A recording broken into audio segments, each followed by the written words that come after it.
ఎవరికైతే నేనే కర్తను అనే భావం ఉండదో, అంటే నేను, నాది, నాకు, నన్ను అనే అహంభావం, అంటే చిత్రపటంలో చూపించిన సి ఉండదో, మరియు ఎవరి బుద్ధి అయితే నిర్లిప్తమైందో, అంటే ఎవరి ప్రాపంచిక ఆత్మకు, అంటే చిత్రపటంలో చూపించిన ఏబీసీకు విశ్లేషించడానికి ఎదురుగా ప్రాపంచిక సమాచారం ఉండదో, అంటే చిత్రపటంలో చూపించిన ప్రాపంచిక సమాచారం మరియు కోరికలతో నిండిన డి ఉండదో, అప్పుడు అతని ఆత్మకు మనసుతో బంధం తెగిపోయిందని అనుకోవాలి అంటాడు కృష్ణుడు 18వ అధ్యాయంలో. సింపుల్గా చెప్పాలంటే ఏబీసీ అంటే ప్రాపంచిక ఆత్మ డిలోని ధ్యాన కోరికతో ధ్యానం చేస్తూ చేస్తూ డిలోని ఇతర ప్రాపంచిక సమాచారమును మరియు కోరికలను ఒకటొకటిగా వదిలివేస్తూ ధ్యాన కోరికతో సహా పూర్తిగా డీని వదిలివేసి హెచ్ అంటే హృదయంలో స్థిరపడినప్పుడు సి మరియు బిలు కూడా ప్రాపంచిక ఆత్మ నుండి అంటే ఏబీసీ నుండి విడిపోతాయి. అప్పుడు ఏ అంటే శుద్ధమైన ఆత్మశక్తికి రెండు మనసులు ఉండవు, శరీరము ఉండదు, ప్రపంచము ఉండదు. అందువల్ల అతను చేసే పనులన్నీ అతను అనుకొని లేదా ఆలోచించి చేసేవి కాదు. అందువల్ల వాటి ఫలితాల మీద కూడా అతనికి ధ్యాస ఉండదు. కాబట్టి ఆ అనుభవాలు అతనిలో ఉద్వేగం కలిగించవు. అంటే అతని ధ్యాస ఆ పనుల మీద, ఫలితాల మీద, మనసు మీద ఉండదు. ఏబీసీ యొక్క డిలోని జ్ఞాపకాలను విశ్లేషించే శక్తి లేదా లక్షణమే బుద్ధి.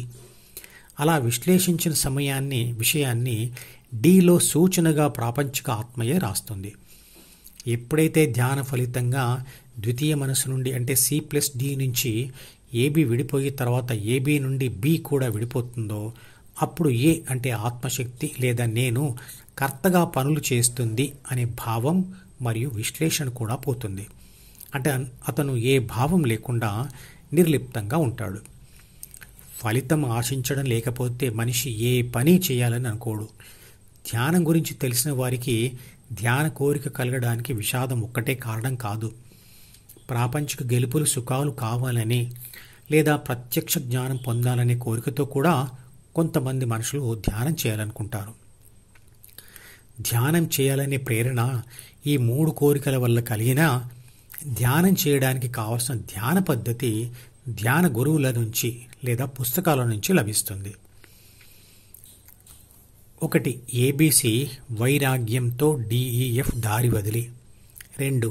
డిలోని జి అంటే ధ్యాన కోరికతో కూడి. 3. ధ్యాన ఫలితం మీద దృష్టి వదిలిపెట్టి. 4. సరి అయిన ధ్యాన పద్ధతిలో. 5. హెచ్ మీద స్థిరమైన ధ్యాస పెట్టడం వల్ల అంటే ధ్యానం చేయడం వల్ల ధ్యాన ఫలితం నెమ్మదిగా వస్తుంది. అంటే ఈ 5 విషయాల వల్ల ఫలితం అనేది వస్తుంది. చేసే పని మీద దృష్టి పెట్టు కానీ పనుల ఫలితం మీద కాదు అని ఎందుకంటారంటే, మీరు ఒక పరీక్ష కోసం ఈ రోజు నుండి చదువుకోవాలి అనుకుంటున్నారు అనుకోండి. అప్పుడు ఫలితం నేను అనుకున్న విధంగా వస్తుందా లేదా అనే ఆదుర్ద మీకు మొదలవుతుంది.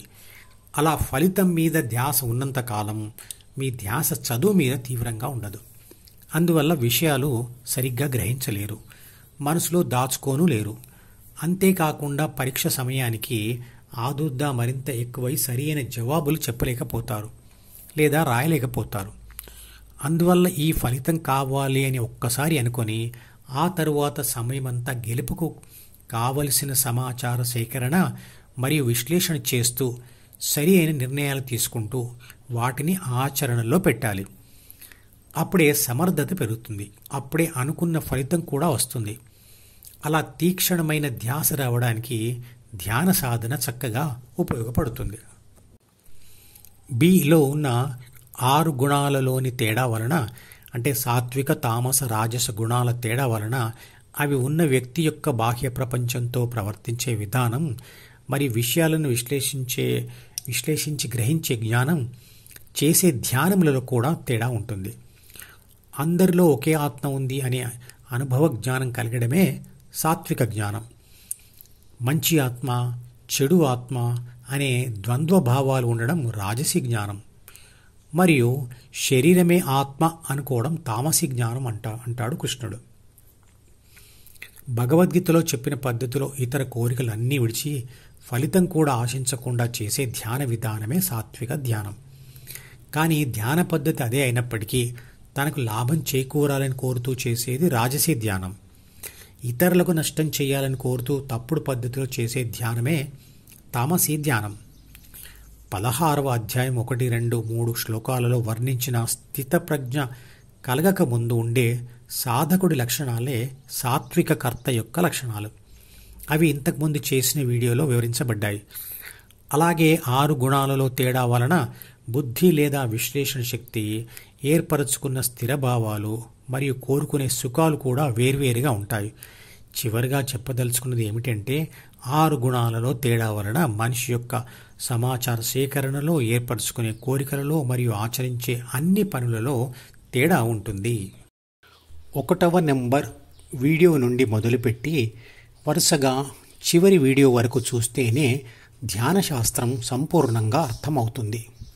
ఈ మధుపదం యూట్యూబ్ ఛానల్ వీడియోని సబ్స్క్రైబ్ చేసి గంట గుర్తును నొక్కి ఆల్ని సెలెక్ట్ చేసి ప్రతిరోజు యూట్యూబ్ ఓపెన్ చేసి అడుగున ఉన్న సబ్స్క్రిప్షన్ బటన్ నొక్కితే అన్ని లేటెస్ట్ వీడియోలు చూడవచ్చు.